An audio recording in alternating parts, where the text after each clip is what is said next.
अस्सलाम वालेकुम ख़वातीन और हज़रात, मैं हूँ गज़ाल और आप देख रहे हैं समा पॉडकास्ट। हमारे साथ वाले मुल्क में नरेंद्र मोदी एक दफ़ा फिर से प्रधानमंत्री बन चुके हैं। कल उन्होंने हलफ उठा लिया है, लेकिन अब इसमें आप अगर गौर करें तो एक चीज़ मुख्तलिफ है। अगर जैसे हम देखें कि 2014 में या 2019 में जैसे वो प्रधानमंत्री बने थे, जिस तरह उन्होंने ये टौर से हलफ उठाया था, वो कॉन्फिडेंस था, वो जो बॉडी लैंग्वेज थी, वो अब थोड़ी सी नज़र नहीं आ रही, डगमगा रही। और ऐसा क्यों? ऐसा इसलिए है क्योंकि इस दफ़ा वो दूसरों के कंधों पे हाथ रखकर ऊपर आए हैं। अब इसकी क्या वजह है, क्या नहीं, और किसके कंधों पे हाथ रख के आए हैं, और जिसके कंधों पे हाथ रख के आए हैं उनको क्या मिलेगा, ये हमें बताएंगे हमारे very own investigative journalist mister Abdul Sattar Khan. तो सत्तार साहब, क्यों मोदी इस दफ़ा नाकामयाब रहा उस तरीके से जितनी हाइप क्रिएट की हुई थी? यार, एक तो उसको सीटें नहीं मिली, बीजेपी को उतनी सीटें नहीं मिली हैं। 2014 में 272 मिली, 282 मिली थी जी। 272 की जरूरत थी, 282 मिल गई, 10 ऊपर चले गए। अच्छा, कंफर्टेबल पोजीशन। 2019 में 303 थी, वेरी कंफर्टेबल, बड़े आराम से गए हैं। उन्होंने हलफ ऐसे उठाया जैसे प्रधानमंत्री को उठाना चाहिए।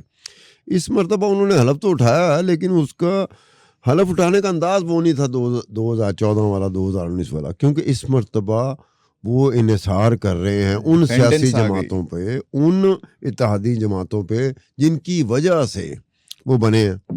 241 उनके पास सीटें हैं, 272 का हदफ है, 31 नशिस्तें कम हैं। अब दो पार्टियां, बड़ी पार्टियां जो हैं, उन्होंने सहारा दिया, और वो बड़े चौड़े होके, आप देखेंगे नरेंद्र मोदी इतना चौड़ा होकर नहीं फिर रहा होगा बिल्कुल जितने दो बंदे फिर रहे हैं।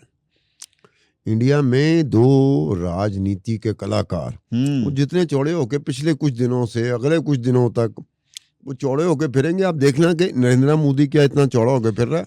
कौन है वो दो? मैं उसकी तफसील बताऊंगा। एक तो इन्होंने जो ओहदे, जो सियासी ओहदे होते हैं ना, वो क्या होते हैं?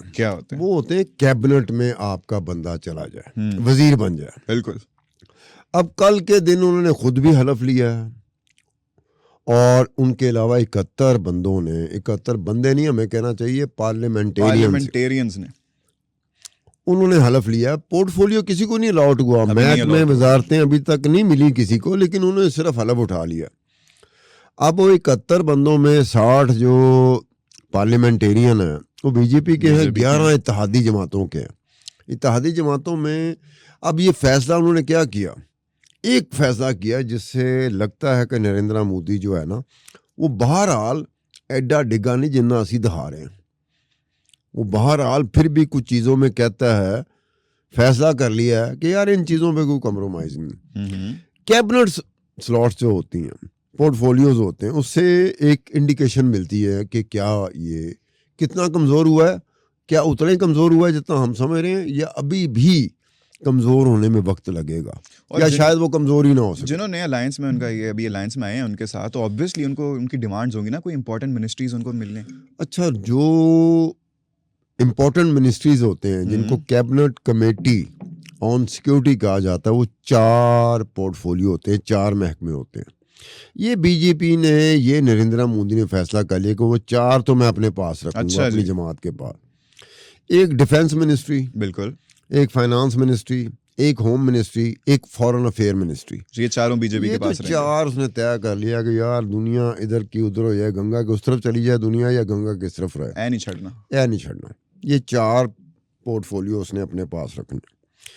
उसके बाद जिन जमातों ने उसको, इत्तेहादी जमातें थी, उनमें से एक जमात है TDP, Telugu Desam party, 2 minister उसके आए हैं।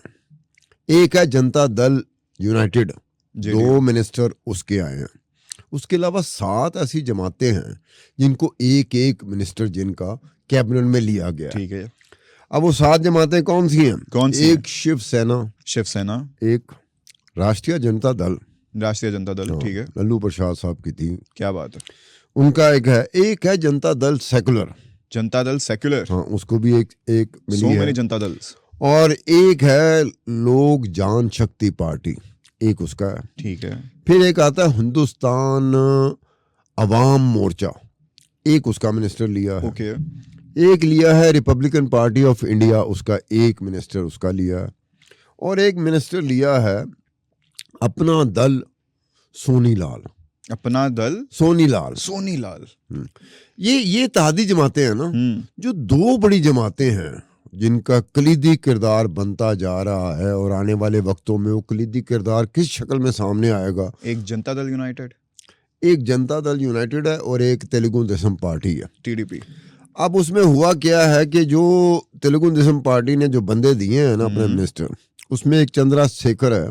ठीक है, इत्तेफाक की बात है, इत्तेफाक ही कहेंगे हम लोग, इत्तेफाक ही कहेंगे। सबसे अमीर जो मेंबर पार्लियामेंट लोकसभा का है वो ये है। अच्छा जी, टीडीपी का।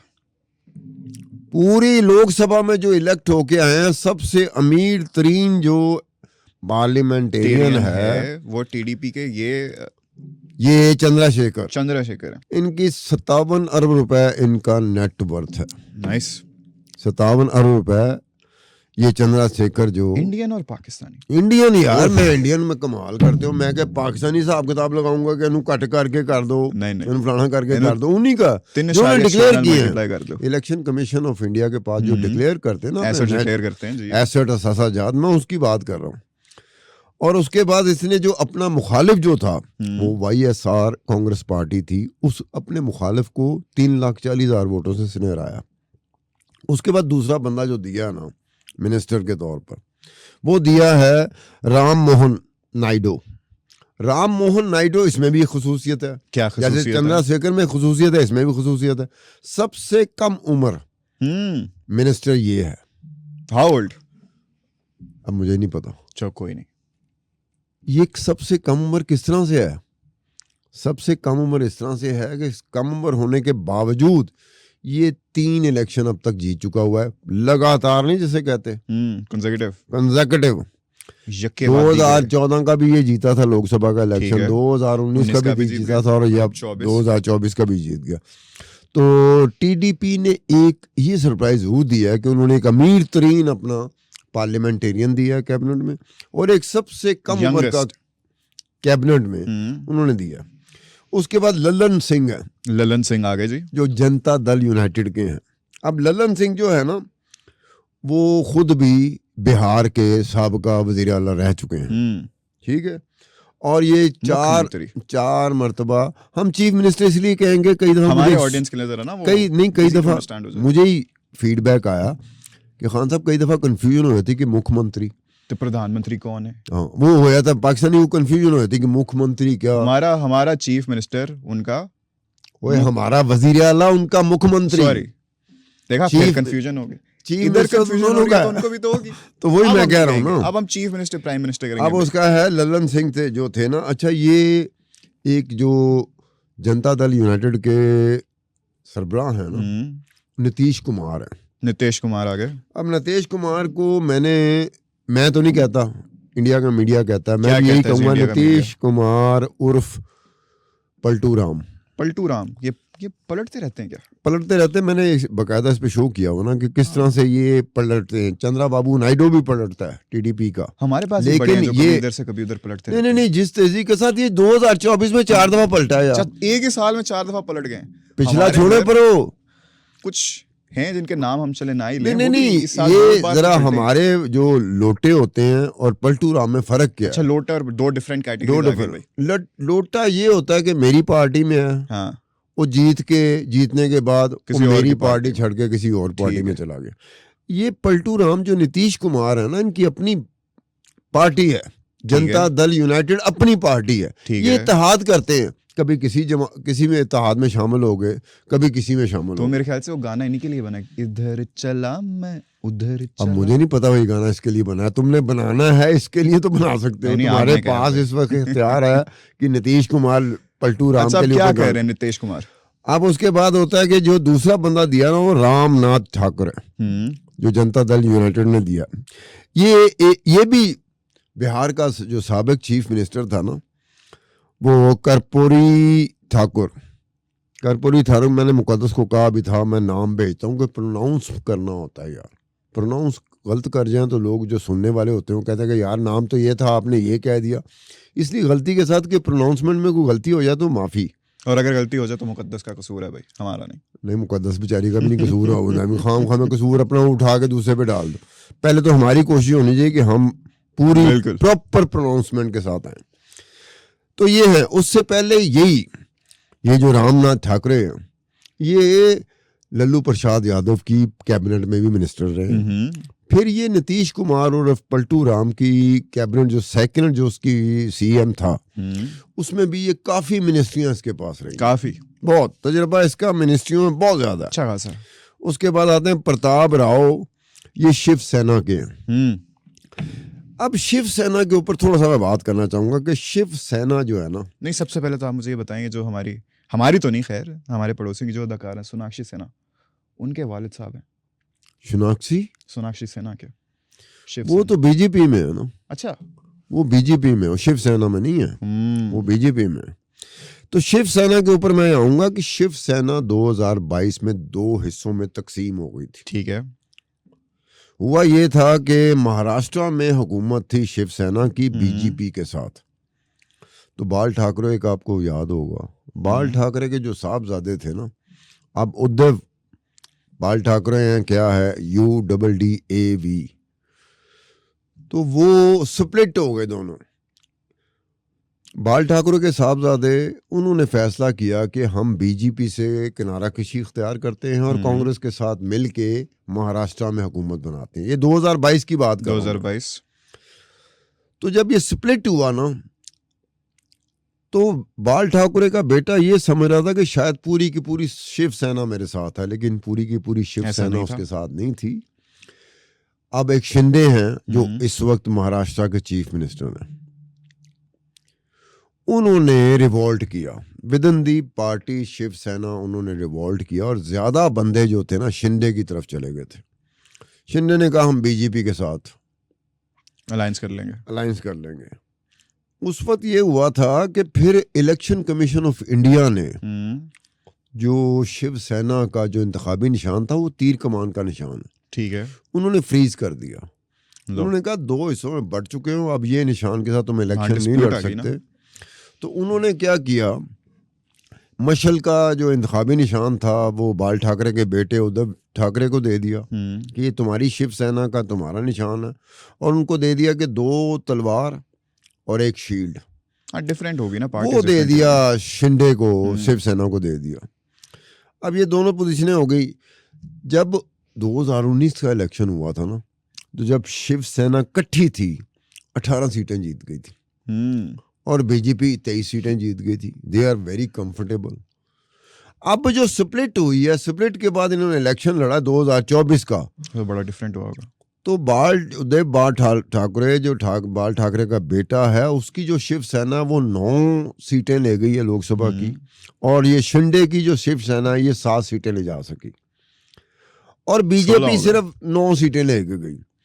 अब देखो ये एक आधी और पार्टी भी है, 17 सीटें ली थी पिछली दफा, 41 सीटें इन्होंने ली थी। अब इन्होंने ली है 17 सीटें महाराष्ट्र में।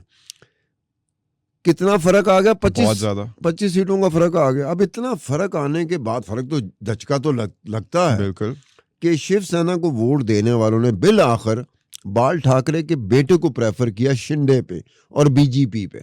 ये एक इनका बहुत बड़ा सेटबैक है जो हुआ है।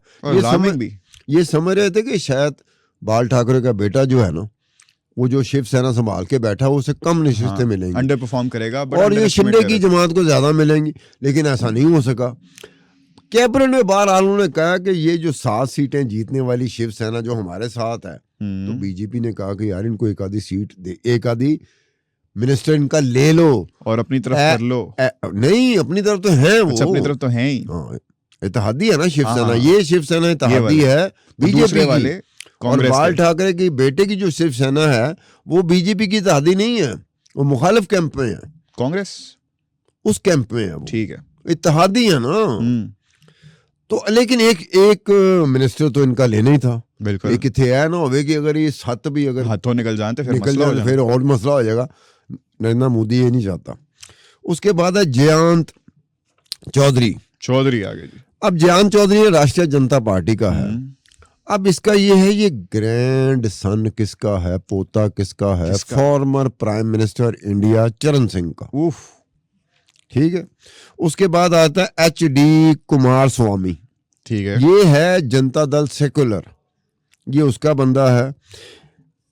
उसके बाद आता है चिराग पासवान, ये लोक जान शक्ति पार्टी उसका है। लोक जान शक्ति। अब इसमें ये है कि इस पार्टी ने बिहार में से 5 इन निश्चितों पे अपने बंदे खड़े किए हुए थे। ये बीजेपी के साथ थी, इत्तेहादी जमात थी, 5 की 5 जीत गई। 5 की 5 जीत गई जी। अब इसमें ये जो है चिराग पासवान, ये बड़ा ब्रीफ सा एक स्टिंट पीरियड है एज एक्टर। ये एक्टर था, बड़ा स्मॉल टाइम के लिए एक्टर था। कोई ऐसी इनकी मूवी फिल्मों में मैंने इनकी फिल्म तो कोई नहीं देखी, इसलिए इनकी फिल्म में आ गए। सियासत में क्यों आया? क्यों आए? इनके अब्बा जी जो थे ना, वालिद मोहतरम, पिताजी, उनका देहांत हो गया। उनके देहांत होने के बाद इसने ये पार्टी संभाल ली।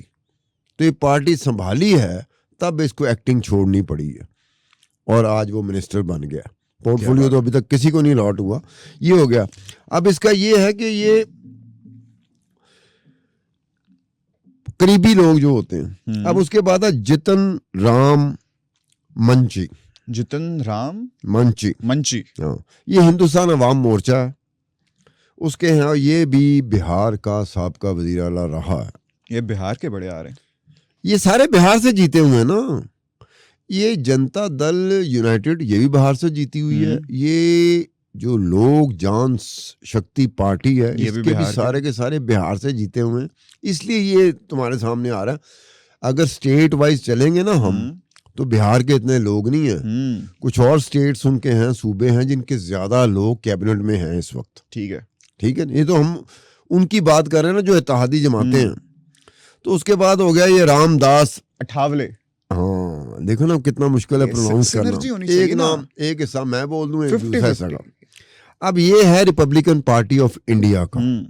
और ये रिपब्लिकन पार्टी ऑफ इंडिया का जो है ना, ये पॉलिटिकल इनकी हेरिटेज बनती है। एक पॉलिटिकल सियासी तौर पे एक शख्सियत रहे हैं इंडिया की, अम्बेडकर।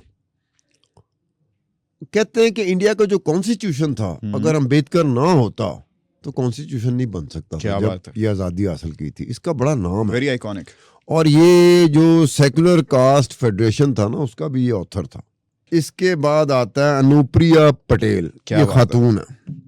अच्छा, ये अपना दल सोनी लाल की प्रेसिडेंट है। दल सोनी लाल, बड़ी अपना दल सोनी लाल। अच्छा, अपना दल सोनी लाल, एडीएस कह लो ना।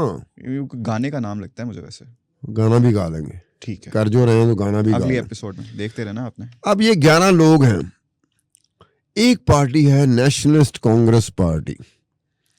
इस पार्टी को ये खाली जा रही है मिनिस्ट्री के बगैर।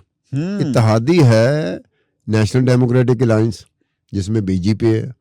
अब ये मिनिस्टर क्यों नहीं बना? क्यों नहीं? इसका कोई वाली वारस क्या नहीं है? क्या इनका हिस्सा नहीं बनता था? बिल्कुल बनता। ढेर सारे सवालिया निशान। अब इनका जो पाटिल साहब हैं, जो इस पार्टी को चलाते हैं, उनको ऑफर दी बीजेपी ने कि आप मिनिस्टर ऑफ स्टेट आ जाएं।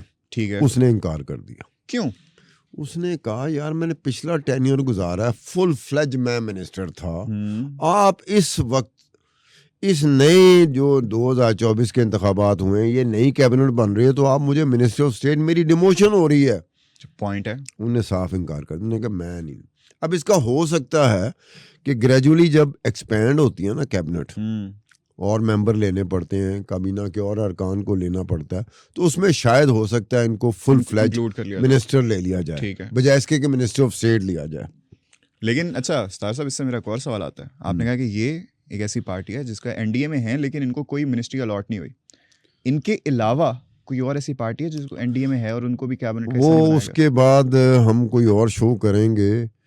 तुमने थका देने वाला अमल करना है तो फिर और बात है। बड़ा रखते हो आप, हैं सस्पेंस। नहीं, I like थका देने वाला अमल जो होता है ना, वो क्या होता है? आज जी सर को कुछ कहना, हमारे पास बहुत कुछ टाइम पड़ा हुआ है, ये कैबिनेट बननी है, उसके बाद पोर्टफोलियो लॉट होने हैं। सबसे जब महकमे वजारतें मिलेंगी कि कौन कौन सी वजारत, कौन कौन सा महकमा, कौन कौन सा पोर्टफोलियो किस के पास गया है, उस वक्त 1-2 शो और हो सकते हैं। क्या बात है। अब एक बात है कि अब कुछ और हिस्सा करना है कि इंडिया की एक फाइनेंस मिनिस्टर रही है जो बीजेपी की है। कौन रही है? नाम बताएं। ये निर्मला सीतारामन। निर्मला, ठीक है ना। ये इसको एजाज भला किस तरह के हासिल है? किस तरह के? ये तीसरी मर्तबा नरेंद्र मोदी की कैबिनेट में आ रही है, तीसरी मर्तबा। और ये वाहिद खातून है जो तीसरी मर्तबा नरेंद्र मोदी की कैबिनेट में आ रही हैं। तो क्या तीनों मर्तबा ये फाइनेंस मिनिस्टर ही थी? Finance minister. और इसके अलावा दो और इसके पास एजाज कौन से हैं? कौन से? एक तो ये कि ये इंडिया की तारीख की दूसरी डिफेंस मिनिस्टर रही है। अच्छा, डिफेंस मिनिस्टर भी रही हैं? हाँ। वो किसके दौर में? और ये नरेंद्र मोदी के दौर में। लेकिन अभी आपने कहा फाइनेंस मिनिस्टर तीसरी बारी। यार एक दफा आपको डिफेंस मिनिस्टर लगाया गया, आपका टेन्योर चल रहा है और आपको फाइनेंस मिनिस्टर लगा दिया गया।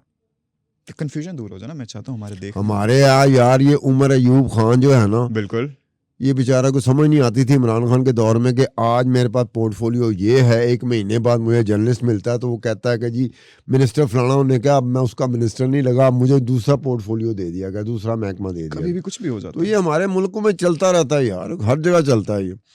तो निर्मला जो थी ना, इसका जो उससे बड़ा एजाज था वो ये था कि फाइनेंस मिनिस्टर तो ये दूसरी हैं इंडिया की तारीख लेकिन की, पहली फीमेल लेकिन पहली full time full fledge minister, इससे पहले जो मिनिस्टर रही थी ना फाइनेंस की खातून, वो इंदिरा गांधी थी।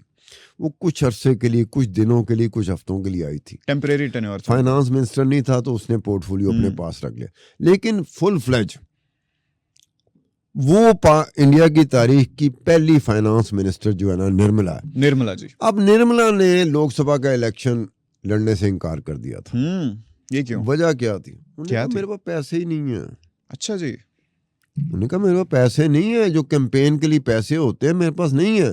2 टाइम फाइनेंस मिनिस्टर ही कह रही हैं। लेकिन राज्यसभा की मेंबर है ना, राज्यसभा की मेंबर है ना, लोकसभा में इसलिए नहीं आई इस मर्तबा 2024 में। For the common man watching, common people watching, आप मुझे बता दें राज्यसभा और लोकसभा में क्या फर्क है? और जैसे सेनेट है ना हमारे यहाँ, तो राज्यसभा वहां पर सेनेट के तौर पे इक्विवेलेंट है उनके। हमारे यहाँ कौमी असेंबली है तो इंडिया में लोकसभा है। ठीक है, ये फर्क है। कौमी असेंबली का जो इलेक्शन लड़ रहा होता है ना, उन्हें पता है पैसे कितने लगते हैं। इस तरह लोकसभा का जो इलेक्शन लड़ रहा होता है उसे पता कितने पैसे लग जाते हैं। सेनेट का जो इलेक्शन लड़ता है ना, उसे पता होता है कि मैं कोई दफा कोई पैसे फड़ा लेने किसी। हाँ, पैसे तो दोनों तरफ ही लगते हैं। नहीं, यहाँ तो बड़े और तरीके से लग रहा होता है ना, वहां तो होता है कि मुक्को जी में ना, तरीका डिफरेंट हो जाता है। और कई सेनेट और राज्यसभा को जरा दूर रखते हैं। सेनेट का तो हमें पता है ना, सेनेट में कई होता है कि जी प्राइम मिनिस्टर होता है या पार्टी का सरबराह होता है, वो कहता है कि यार ये मेरी पार्टी का मेंबर है या मेंबर खातून है या मर्द है, यार इलेक्शन नहीं लड़ सकता, ना जीत सकता, ना इसके पास पैसे हैं, लेकिन ये मेरी सिफारिश है, हमारी जो सीटें निकलती हैं ना सेनेट की, उसमें से इसको एडजस्ट कर दो। ये भी होता है। एक जगह पैसे चलते हैं, दूसरी जगह पे ये होता है कि अगर मेरी मर्जी, अगर मेरी जमात है और मैं ही फाइनल अथॉरिटी हूँ, मजाज अथॉरिटी मैं ही हूँ, तो मैं कहता हूँ कि यार ये अलिफ बे पे इसको आने दो भाई, ऐसे होता है। अब ये जो निर्मला है ना, ये थोड़ा सा कंपैरिजन पाकिस्तान के साथ इसका करना चाहिए। एक तो ये कि निर्मला जो फाइनेंस मिनिस्टर रही है, तीनों की तीनों जो कैबिनेट गुजरी हैं नरेंद्र मोदी की, और इसको एजाज ये हासिल है कि finance minister full fledge India की तारीख की एक ही है, खातून फीमेल फाइनेंस मिनिस्टर, और डिफेंस मिनिस्टर 2 रह चुकी हैं। और इसके साथ ये एक वाहिद खातून है जो तीसरी कैबिनेट में आ रही है, लेकिन उसको पैसे नहीं है कि लोकसभा का इलेक्शन लड़ सके। उन्हें कहा राज्यसभा ठीक है, मैं तो राज्यसभा से आऊंगी। अच्छा, इसके पास है क्या? एक स्कूटर है जो जाती मलकियत। इन्होंने नॉमिनेशन जब पेपर जब देते हैं ना, और ECI को जो डिक्लेयर करते हैं, तो ये डिक्लेयर करते हैं, वो उसको मैं कोट कर रहा हूँ, 28,000 का स्कूटर है गारा, और को 315 ग्राम जड़ा ना सोना है। और ये पहले 7 लाख रुपए अपना होम लोन दे रही थी, घर के ऊपर जो कर्जा नहीं उठाया होता वो दे रही थी। अब वो 5.5 लाख 5,50,000 का वो दे रही है। इनके हालात ये हैं। अब पाकिस्तान में बहुत कम ऐसा होता है कि इस तरह की पोजीशन वाला बंदा कोई ऐसा आ जाए, पाकिस्तान में रहे, उस पर भी किसी वक्त बात हो सके कि पाकिस्तान में कौन कौन से ऐसे मंत्री मिनिस्टर रहे हैं कि जो वाकई उस हालत में होते थे कि हमें हैरानगी होती थी कि पाकिस्तानी पॉलिटिक्स में कर क्या रहा है और यहाँ तक पहुंचा कैसे है यार। हमारे यहाँ भी है, लेकिन मैंने इंडिया की निर्मला की मिसाल इसलिए दी है कि ताकि हमारे यहाँ पे इलेक्शन लड़ने वाले या देखने वाले जो देख रहे होते हैं उनको भी पता हो कि इंडिया बहुत सारे मामलों में हमसे बहुत आगे है। अब जहां एक जगह पे बहुत आगे है तो दूसरी जगह पे भी हमसे आगे है। किस जगह में? मिनिस्टर जो लिए गए बीजेपी के, एक साहब हैं शिवराज चौहान, जो कि मध्य प्रदेश के कई बार लॉन्गेस्ट सर्विंग सीएम रहा है मध्य प्रदेश का। उसको लिया है। अब ये वो शख्स है, शिवराज चौहान की बात कर रहा हूं, ये वो शख्स है जब नरेंद्र मोदी लाहौर नहीं उतर गया था, ठीक है, कहते कब पै गई, अफगानिस्तान से वापस आ रहा था, उन्होंने कहा लैंड करो, मैंने नवाज शरीफ से मिलना, नवाज शरीफ ने मुझे बुला लिया, आए दावत दी है, उसने टेलीफोन में बात हो रही थी, दावत दी है। तो ये जो 11 बंदों को वीजे जारी हुए थे, जो 11 बंदे जाती उम्र में नवाज शरीफ को मिलने गए थे, जिनको नरेंद्र मोदी साथ लेके गया था, उसमें शिवराज चौहान भी था, शामिल थे। अब शिवराज चौहान की क्या कहानी है? वो केसेस की अब बार हमारे यहाँ होता है, नैब भी मगर पई है, FIA भी मगर पई है, फलानी भी मगर पई है। शिवराज चौहान चीफ मिनिस्टर, मुख्यमंत्री होने के बावजूद भी FIA भी पड़ी हुई थी, और जो इन्फोर्समेंट डायरेक्टरेट है वो भी पड़ी हुई थी, पुलिस भी पड़ी हुई थी। केसेस क्या थे कि एरिया दी बुढ़ी की साधना जी, उन्होंने 4 डंपर खरीदे और एक सीमेंट फैक्ट्री को भेज दिए। वो फ्रॉड निकल आया। अब जब फ्रॉड निकला तो अपने मियाँ का नाम, जो सरकारी दस्तावेजात नहीं होते, इस पे आप लिख रहे होते हैं, उसमें अपने मियाँ का नाम SP चौहान लिखाया और घर का पता भी गलत देता। उसके बाद इनका हुआ कि कांग्रेस का एक जनरल सेक्रेटरी होता था, उसने 2011 में ना पुलिस को रिपोर्ट दी कि जनाब इन्हें चौहान साहब और इनके एहलिया के खिलाफ ये जो, उन्होंने कहा सबूत ही कोई नहीं मिला इनको। 2011 में उन्होंने फारिग कर दिया जी। अब 2 कारोबारी लोग थे जिनको इनकम टैक्स ने पकड़ लिया, रेड करके पकड़। किनको? उसके 2 इनकम टैक्स के जो कारोबारी लोग थे, उनको इनकम टैक्स ने रेड करके पकड़ा। उनके साथ डायरी निकली, डायरी में 2 बंदों का जिक्र था, और दोनों बंदे इसके मिनिस्टर थे चौहान के मध्य प्रदेश के। उसका एक का तो राजेंद्र शुक्ला थे, दूसरा लक्ष्मीकांत शर्मा थे। दोनों को पकड़े गए, उसके नाम थे कि ये हमसे पैसे लेता है। कांग्रेस ने शोर मचाया कि तुम्हारी कैबिनेट के बंदे हैं, डायरी निकली है जब उन 2 कारोबारी शख्स जो हैं जहां पर इनकम टैक्स ने रेड की, तो इन्होंने फारग करने का, मैं नहीं फारग करने, जो करना कर लो। ऐसे ही है, फुल चौहान को अंडर एस्टिमेट ना करना, नेवर अंडर एस्टिमेट। फिर चौहान साहब के ऊपर एक हुआ कि सरकारी जो नौकरियां नहीं लेते, डॉक्टर इंजीनियर, वो कंप्यूटर डिस्टॉर्शन होती है ना, कंप्यूटर क्या होता है, डॉक्टर होता है, टेम्पर होते हैं, कंप्यूटर टेम्परिंग के जरिए डॉक्टर इंजीनियर जो है ना, वो सरकारी जो भर्तियां होती हैं उसमें गड़बड़ की थी। 1000 से ऊपर बंदा था, 1000 से ऊपर बंदा था। चौहान साहब उसमें भी साफ क्लियर हो गए, चौहान साहब एवरीवेयर। फिर उसके बाद ये हुआ कि इसका बहनोई था, वो बहनोई था ग्रेड A का कॉन्ट्रैक्टर, और टोटल असासाजात उसकी कंपनी के 8 लाख थे कि भाई इतने का कॉन्ट्रैक्ट तुम्हें सरकारी मिल सकता है।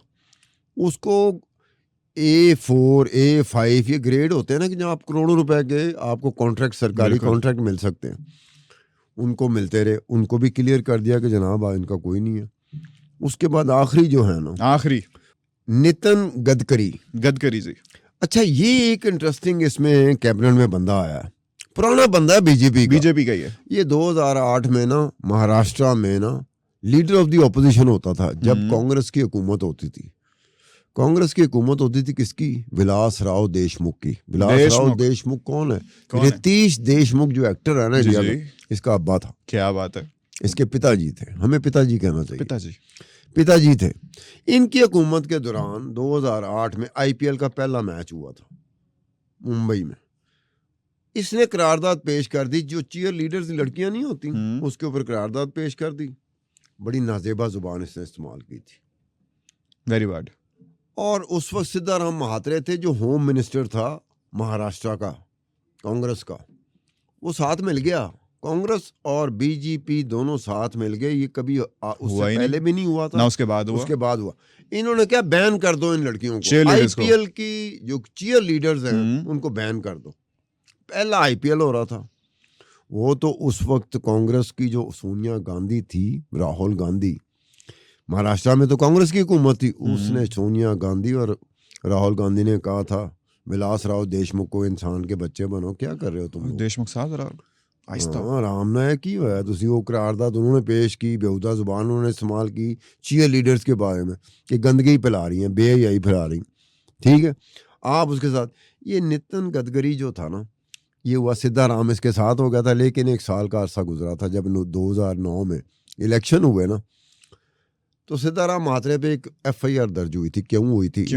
ये नितिन गडकरी ने की करवाई थी। लो जी, उन्हें क्या साड़ा बंदा मारता है बीजेपी का, ओए एरते पर्चा करो। वो गवर्नर के पास पहुंच गया, नितिन गडकरी गवर्नर के पास पहुंच गया कि जनाब इसने हमारा बंदा मारा, महाराष्ट्र का जो गवर्नर था। उसके बाद इलेक्शन कमीशन ऑफ पाकिस्तान पर्चा इन्होंने करवा दिया था सिद्धाराम म्हात्रे पे, लेकिन 1 साल बाद ये उस वक्त पर्चा हुआ, उस वक्त एक दूसरे की मुखालफत दोबारा शुरू हो गई थी जब 2009 में साउथ अफ्रीका में IPL हो रहा था। IPL साउथ अफ्रीका में क्यों हो रहा था कि इलेक्शन हो रहे थे इंडिया में, इसलिए वहाँ हो रहा था। और वहाँ पे चीयर लीडर्स वही अपनी परफॉर्मेंस दे रही थी, ये थे लड़ रहे सब भी जिन्होंने तुसी बैन कराना सी, वो साल बाद वहाँ पर वही अपनी परफॉर्मेंस दे रही हैं, आप यहाँ एक दूसरे पे FIR करा रहे हैं। सिद्धाराम म्हात्रे का ये था कि सिद्धाराम म्हात्रे का 2004 में जब इलेक्शन लड़ा था, इस पे इंडिया की मीडिया ने गौर ही नहीं किया। क्यों नहीं किया? कि वो जो 2004 के इलेक्शन में जब आया था तो उसके जो नेटवर्थ थी वो सिर्फ 1 करोड़ रुपए थी। 2009 में जब उसने अपनी वर्थ बताई इलेक्शन कमीशन ऑफ इंडिया को, वो 76 करोड़ रुपए की थी। क्या छलांग मारी है? ड्यूरिंग द टेन्यूर 2004 से 2008 तक, 2009 तक कमाई तो आप होम मिनिस्टर रहे हो महाराष्ट्र के, 1 करोड़ रुपए आपकी नेटवर्थ थी, असासा जात थे। 76 करोड़ 75 करोड़ रुपए का इजाफा हुआ उस नेटवर्थ में। कैसे? अब ये है कि हम उससे पूछो, तुम तो ऐसे पूछ रहे हो जैसे मैं करवाया। मैं तो आपसे ही पूछूंगा भाई। नहीं मैं करवाया ना, मैं आपसे पूछूंगा। ये जो पूछने वाले थे उनको पूछना चाहिए था, उन्होंने पूछा ही नहीं। कि बंदा पूछता ना कि यार ये चलो लॉटरी भी निकल आई तो पता चले ना, लॉटरी निकली थी, चलो ये भी होता है। हैरत की बात है कि वहां किसी ने नहीं पूछा, सिद्धाराम जी से किसी ने नहीं पूछा। हम पूछते हैं अभी, सिद्धाराम जी। और यार जो असल बात है पूछने वाली, अब आप सिद्धाराम जी, हम अपना क्या कह रहे हैं कि नरेंद्र मोदी जी सहारों के बल चलना शुरू हुए, हो तो गए। पहली मर्तबा प्रधानमंत्री को अंग्रेजी में क्या कहते हैं? Prime minister. और उर्दू में क्या कहते हैं? वजीर आजम। शुक्र है यार तुझे आ गया यार। तो वजीर आजम पहली दफा, प्रधानमंत्री पहली मर्तबा और प्राइम मिनिस्टर पहली मर्तबा वो सहारे से बने। इत्तेहादी जमातें उसके साथ रहेंगी तो ये हुकूमत रहेगी, अगर इत्तेहादी जमातें नहीं रहीं तो ये हुकूमत कोलैप्स कर जाएगी। और ये नहीं होगा कि कांग्रेस हुकूमत बना ले या इंडिया नाम की जो इत्तेहाद बना हुआ है जिसमें 26 सियासी जमातें वो बना लेंगे, नहीं, ये मिड टर्म इलेक्शन होगा। अगर ये कोलैप्स कर जाती है तो कांग्रेस का भी जो डिमांड होगी, मांग होगी, वो होगी कि मिड टर्म इलेक्शन। और मिड टर्म इलेक्शन इंडिया में होते रहे, पाकिस्तान में आज तक नहीं हुए, लेकिन इंडिया में होते रहे, पाकिस्तान में आज तक नहीं हुए। पाकिस्तान में तो हुकूमत को रुखसत करके नया इलेक्शन करा दिया जाता है, मिड टर्म नहीं होता, मिड टर्म इंडिया में होता है। तो मेरे ख्याल से स्टार साहब इसी बात पे आज की पॉडकास्ट में हम यहाँ पे एंड कर देते हैं। अब मिड टर्म इलेक्शंस होंगे या नहीं, जितनी भी अलायंस में पार्टीज़ हैं वो बीजेपी का साथ देंगी या नहीं, और जितने भी अलाइड पार्टीज़ हैं उनके पार्लियामेंटेरियंस जिनको कैबिनेट में शामिल किया गया है उनको क्या क्या पोर्टफोलियो अलॉट किया जाएगा, इन सब के बारे में हम बात करेंगे इन आवर नेक्स्ट एपिसोड। तब तक के लिए अपना ढेर सारा ख्याल रखिएगा। अल्लाह हाफिज़।